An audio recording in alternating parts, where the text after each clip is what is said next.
My parents said I should be grateful to even live in their house, so I let them stay in it, after I quietly bought it from foreclosure years later. My parents never hit me. They didn't lock me in a basement.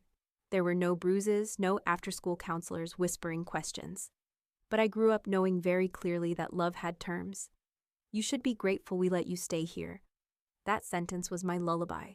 It came after bad grades, after good grades, when I was too quiet, too loud, when I forgot to clean the kitchen, when I stood up for myself. It came often, casually, weaponized like a reflex. The house we lived in wasn't a mansion, but it was large enough, quiet enough, clean enough for my parents to remind me how much better off I was than other kids. You think you're suffering. Some people don't even have a home.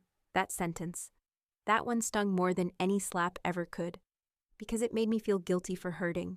I wasn't abused, but I wasn't free either. Every choice was theirs. My clothes, my friends, my bedtime even in high school. They didn't raise me, they managed me. My mother called it discipline. My father called it structure. I called it walking on glass barefoot every day of my life. We weren't close. We weren't even affectionate. If I asked too many questions, I was mouthy. If I cried, I was dramatic. If I didn't cry, I was cold. I couldn't win. I just learned to disappear. Quietly, neatly, gratefully. By high school, I understood the rules of survival. Get good grades, don't challenge them. Say thank you even when you're being punished for something that wasn't your fault. Don't mention anxiety, don't say no. Don't talk about what you want. What I wanted didn't matter. The house wasn't mine. The love wasn't mine. Even my presence was conditional. You live under our roof, my mom would say, you live by our rules. And so I became obedient. On the outside. Inside, I started building escape plans. Not dramatic ones. No midnight bus tickets or running away. Just quiet calculations. What colleges offered the most aid? How far could I go on a scholarship? Could I work 2 jobs and still pass my classes? Because I knew one thing for certain, I wouldn't be allowed to stay if I failed to serve a purpose. I remember the day I got accepted to university. Full tuition scholarship. Out of state. Psychology program. I waited until dinner to tell them. I thought maybe this would be the moment they said they were proud of me. Instead, my mother stared at the acceptance letter and said psychology. That's not a real career. My father didn't even look up from his plate. No congratulations, no joy. Just silence. Then, well, you chose this path. Don't expect help. That night, I lay in bed listening to the same old creak of the hallway floor. Same shadows under the door. Same house, same prison. Except now I knew for certain I wasn't a daughter. I was a tenant, one late payment away from being kicked out. So I stopped asking for anything. I packed for college alone. No send-off, no hug, no good luck. Just my dad carrying 1 box to the car.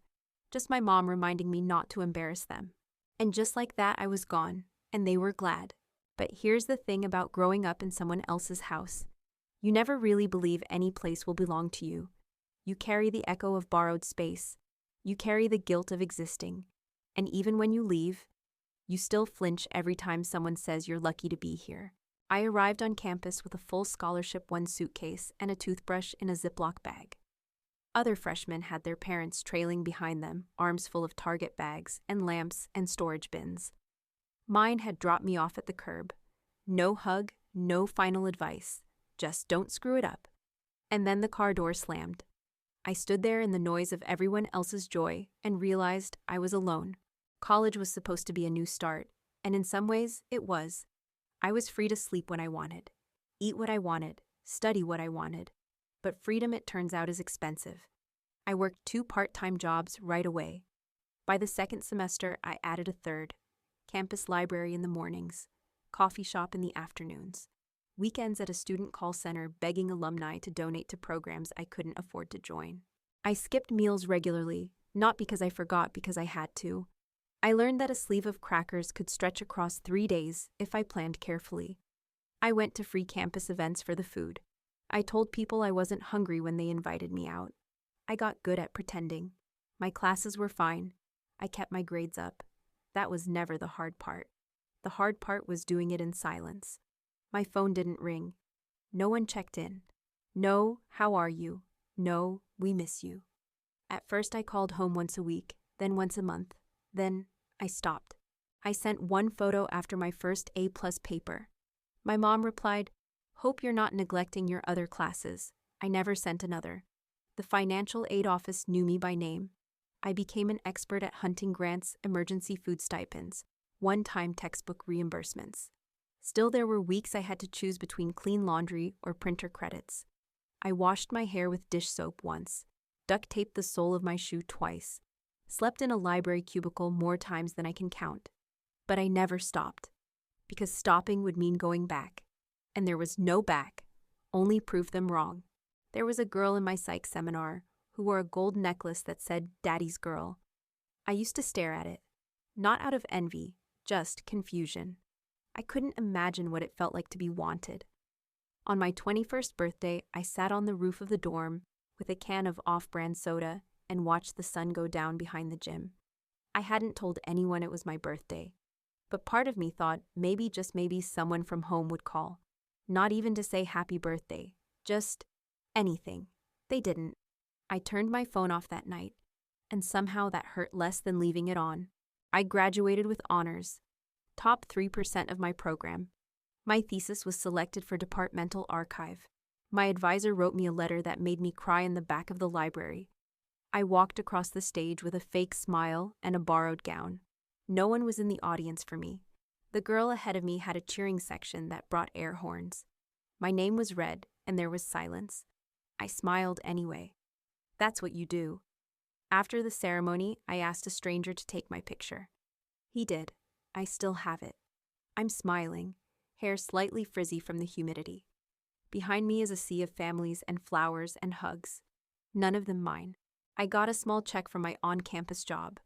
I used it to buy a single cupcake from the student bakery, sat on a bench, ate it slowly. It tasted like freedom and grief. No one ever taught me how to celebrate myself. But that day, I tried. The day after graduation, I woke up on a friend's couch with a stiff neck and no idea what came next. My lease had ended. My meal plan had expired. My student email was deactivated within 72 hours. The university had finished with me. And just like that, I was no one again. I didn't have a job. I had sent out over 40 applications in the past month. Therapy assistant, admin support, outreach coordinator, anything remotely tied to psychology or social services. No one replied. Or worse, they replied with form letters. "Thank you for your interest. We've selected other candidates. You're incredibly talented, but..." That last one stung the most. If I was so talented, why was I broke?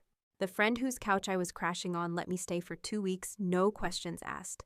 She had a spare blanket and a kind heart, and I owe her more than she knows. I applied for minimum wage jobs while waiting for a real offer. Got one at a grocery store stocking shelves on the night shift. I told myself it was temporary, but temporary started to look like forever. I learned to stretch $50 across 2 weeks. Ramen again, bananas when they were on sale, canned beans, pasta, repeat. I'd walk past cafes and see people sipping coffee that cost more than my whole lunch. I didn't resent them. I just couldn't imagine being one of them. There was a moment, and I remember it clearly, when I stood in a drugstore, holding a pack of tampons and a bottle of ibuprofen, trying to decide which one I needed more. That's what poverty does. It forces you to choose between things that should never be in conflict. I picked the ibuprofen and used tissues in place of dignity. My parents didn't call, not that I expected them to, but there were nights I stared at my phone, willing it to light up. Just one message. One, "How are you?" Even one, "I told you so." Nothing. It was like I never existed. I eventually found a room to rent cheap, no lease, just cash and trust. The ceiling leaked. The stove was temperamental. The neighbors screamed at each other through the walls. But it was 4 walls, and a door that locked. And it was mine. I kept applying. Every night after work, I'd sit cross-legged on the floor with my laptop and a bowl of cheap cereal and rewrite cover letters. I tailored each one. I triple-checked typos. I practiced fake smiles for interviews I never got. It was like screaming into a void, but I kept doing it. Because giving up meant going back, and going back wasn't an option. One night I got an interview. It was for a part-time admin position at a community counseling center. No glamour, no therapy work, just paperwork, phones, scheduling. But it was in the right field, and I needed this. Badly. I wore my only button-up shirt, ironed it with a flat iron, wiped my shoes with paper towels, and prayed no one would notice the wear. I shook hands with sweaty palms and answered every question like it might save my life. And 2 days later, I got the call. They offered me the job. It wasn't much. The pay was barely above minimum wage. No benefits. No guarantee of hours. But it was something. A door. Not wide open. Not golden. Just unlocked. For once. I started working there the next week. Filed intake forms. Took phone calls from clients in crisis. Got yelled at by people who were hurting and didn't know where else to put their pain. I never took it personally. Because I knew what it felt like to have no one to talk to. The job wasn't easy, but I didn't care. I was finally moving, slowly, quietly, but forward. Every paycheck, I put $20 into a savings envelope I kept under my mattress. Not for emergencies, not for rent. For me. Just in case one day I wanted to do more than survive. I didn't tell my parents about the job. Not because I was hiding, because I no longer needed their silence to mean anything. Time didn't speed up. I just started measuring it differently, not by semesters or grades, but by paychecks, by bills, by the way the rent envelope slid under my landlord's door on time every month with my name misspelled. I wasn't making much, but it was more than I'd ever had. At the counseling center, I went from part-time to full-time. Then I took on weekends. Then I started covering for the receptionist who left mid-shift one day and never came back. Eventually, they gave me her desk. I bought a real office mug. I printed my name on a label and stuck it to the file cabinet. It peeled at the edges, but I left it there. Proof. I moved into a better place. Still small, still modest. But the kind where nothing leaks when it rains. Where I could hear myself think. Where I could finally sleep through the night without bracing for footsteps in the hallway. I didn't furnish it all at once. Just one thing at a time. A second-hand couch. A lamp with a warm light. A plant I named despite knowing it would die in 2 months. It lasted 4. There were mornings I'd make toast and coffee and sit at my tiny table and think, so this is what peace tastes like. I didn't become a different person. I didn't forget anything. But the anger that once buzzed under my skin began to quiet. I stopped checking my phone hoping for a message. I stopped refreshing their profiles. I stopped waiting for anything from them at all. And that felt like power. I even started thinking about the future. Not in the desperate survivalist way I used to, but with actual planning. I opened a savings account, started tracking my expenses, downloaded budgeting spreadsheets. I made a rule 10% of every paycheck, no matter how small, goes into savings. Not because I wanted to be rich, but because I never wanted to be scared again. Then one Tuesday morning, something strange happened. I was going through work emails, deleting spam, when I saw a subject line that made my heart hiccup. Pre-foreclosure public notice, address redacted. I almost deleted it without reading, but something about it made me pause. I clicked, and there it was, my childhood home. It was listed as pre-foreclosure. The bank was preparing to seize it. Auction date pending. Minimum bid laughably low, lower than the cost of my 4 years of college. I stared at the screen, feeling nothing at first, just silence. Then the images loaded, the porch, the shutters, that off-white door I had slammed so many times in my head but never in real life. I knew every crack in that house, every sound it made, every place I used to hide my journals. It was a house that never loved me, but still it was home once. And now it was on clearance. I closed the tab, then opened it again 10 minutes later. I didn't know if they still lived there. We hadn't spoken in years, not even to fight. But the idea that it might belong to someone else, some stranger who would repaint the walls, tear up the carpet, rip it from the roots like it was just another property, that unsettled me more than I expected.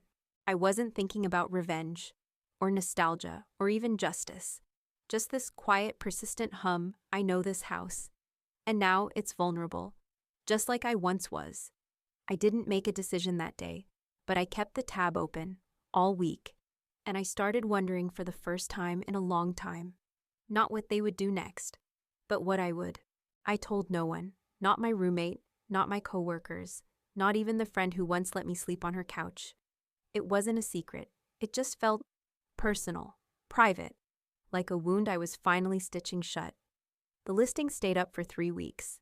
Every day I'd refresh it, just to see if someone else had claimed it. They hadn't. It was like the house was waiting, like it knew. I didn't rush. I wasn't impulsive. I researched everything. Foreclosure processes, property taxes, mortgage conditions, hidden liens. I made spreadsheets. I asked a real estate lawyer for a consult. I triple-checked my credit score. I knew what I was doing. And that's what made it so surreal. Because I had grown up in that house, never feeling like I belonged, never feeling like I had a voice. Now I was reading loan terms, running numbers, setting my own limits. My bank manager raised an eyebrow when I mentioned the address. "Are you sure?" she asked. "Foreclosures are messy." "And that area, I'm sure," I said. And I was. Not because I loved the house, but because I wanted to stop flinching every time I thought about it. I made the offer on a Tuesday, under market value, modest, clean. No emotion in the paperwork. 3 days later, the bank accepted, no questions. Just like that, it was mine. I sat on my floor that night staring at the confirmation email on my laptop, surrounded by secondhand furniture and half-wilted plants. No champagne, no tears, just stillness. The kind of stillness that used to terrify me because it meant something was about to break. But nothing broke, not this time. I didn't go see the house right away. I didn't drive by it, didn't visit, didn't even Google map it.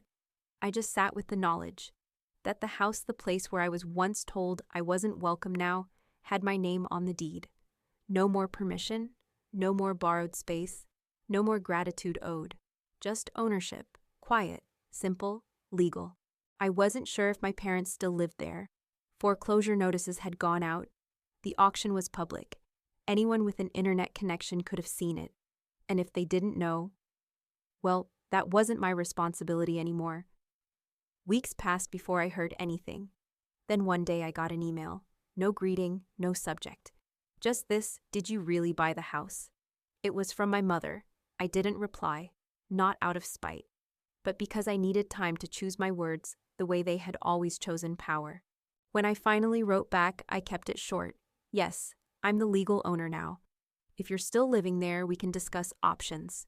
No anger, no blame, just boundaries. She didn't respond for days. Then came the second message. This one longer. Accusatory, rambling, furious. "How could you do this to us? This is still our home. You don't understand what you're doing. You've always wanted to take from us. You were never grateful. You were never enough." I read it 3 times. Not because it hurt, because it didn't. And that shocked me. For the first time in my life, her words slid off me like water. No guilt, no second guessing, no obligation to fix what I didn't break. I didn't reply. Instead, I called a lawyer, drew up a formal lease, 12 months, modest rent, legal terms, a contract. Not revenge, not charity, just structure. The thing they claimed to value. I sent the papers via certified mail, attached a note. "You may stay if you choose to live on my terms." They signed the lease. They didn't say thank you. They didn't say anything. Just a signature, a date, a scrawl that looked more like surrender than agreement. And just like that, my parents became my tenants. I didn't visit the house. There was no ceremony, no key handover, no awkward reunion. Just documents, logistics, quiet legalities that did what decades of conversation never could establish: boundaries. They stayed. And I stayed away. For a while there was silence. A whole month passed without a single message. No complaints, no insults, no late payments.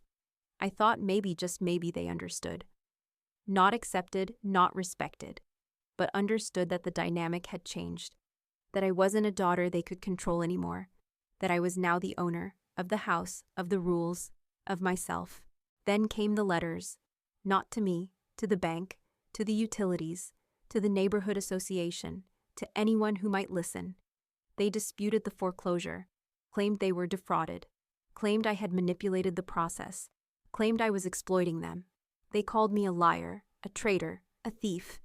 They didn't use my name, just her. Like I was an illness that infected the property. It was almost funny. The people who had told me again and again that I was nothing without them now couldn't stand the fact that I existed without them at all. I responded the only way I knew how professionally.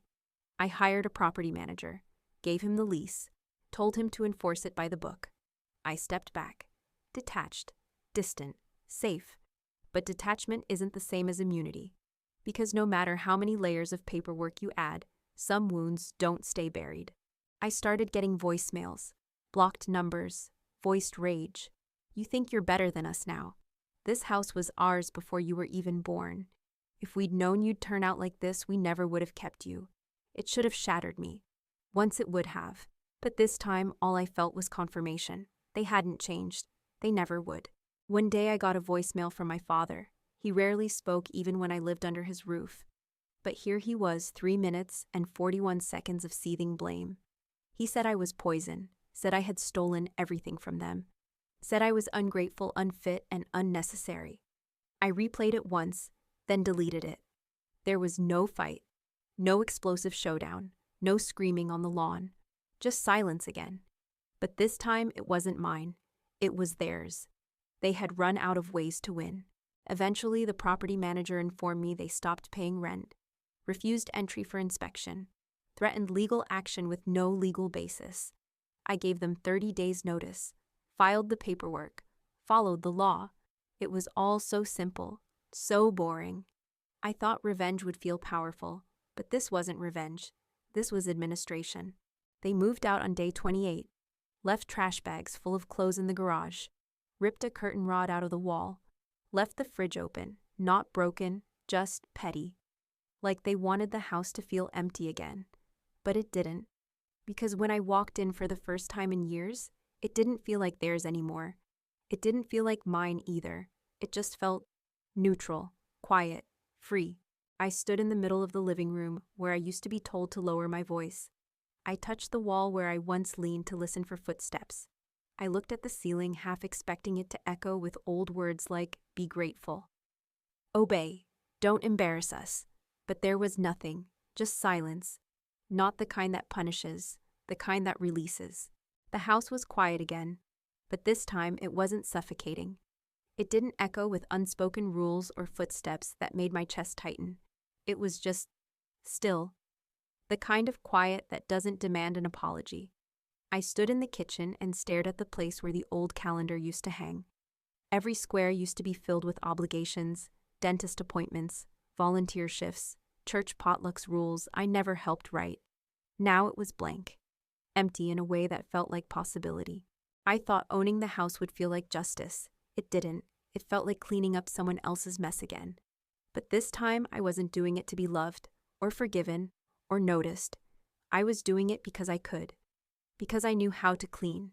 Because I wasn't the child in the hallway anymore, waiting to be let back in. I fixed the broken railing on the porch, replaced the lock, had the carpets professionally cleaned, not because they were dirty, but because I didn't want them to smell like memory. I didn't tell anyone it was mine. Not my coworkers, not my friends, not even the bank manager who complimented me on my turnaround. Because this wasn't a trophy. It was just closure in the shape of a mortgage. For a while I thought I'd move in, make it mine, start fresh, paint the walls, plant something in the yard. Finally take up space without asking. But every time I stepped inside, I felt like a visitor in my own life.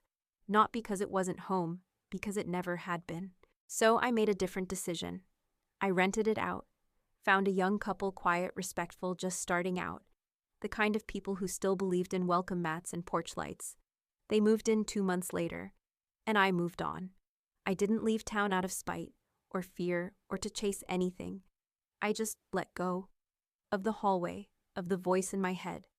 Of the weight I carried so long I forgot it wasn't mine. My parents never reached out again. Not to ask for the house back. Not to say thank you. Not to say goodbye. And that was okay. Because by then I had stopped needing closure from people who refused to give it. One night I got a letter in the mail. No return address. Sloppy handwriting. It just said you always thought you were better than us. You're not. No name. No signature. I didn't throw it away. I burned it. And I watched the paper curl and blacken in the sink and thought, that's the last time their voice will live in my house. It's been over a year, The house is still there, freshly painted now with different flowers in the yard. The porch light works. The mailbox doesn't tilt anymore. There are laughter sounds when I walk by sometimes.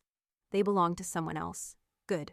I live 3 neighborhoods away in an apartment with peeling paint and good sunlight. It's not big, but it's mine. No one checks if I've done the dishes. No one reminds me how much I owe them just for being alive. I cook for myself. I forget to do laundry. I read books late into the night without being told to turn off the light. Sometimes I still wake up thinking I've done something wrong. But then I look around and realize I'm safe. People ask about my family sometimes, at work, on dates, in line at the DMV. I say, we're not close. And I leave it at that. Some press, most don't. If they do, I tell the truth. Not the details, not the drama. Just this: I had to choose between being a good daughter and being okay. I chose being okay. I don't wish them harm.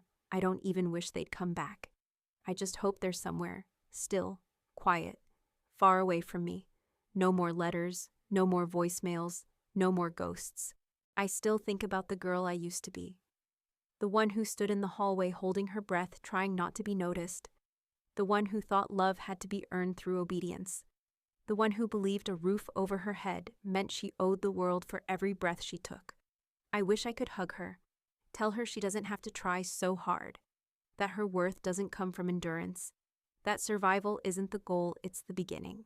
She wouldn't believe me, of course, but maybe one day she would see what I built and understand. The house was never the point, not the ownership, not the keys, not the contract. The point was this: I'm not waiting in the hallway anymore. I live where the light reaches every corner. I speak when I want to speak. I stay when I choose to stay. I leave when it hurts. And I do not ask permission. Not anymore.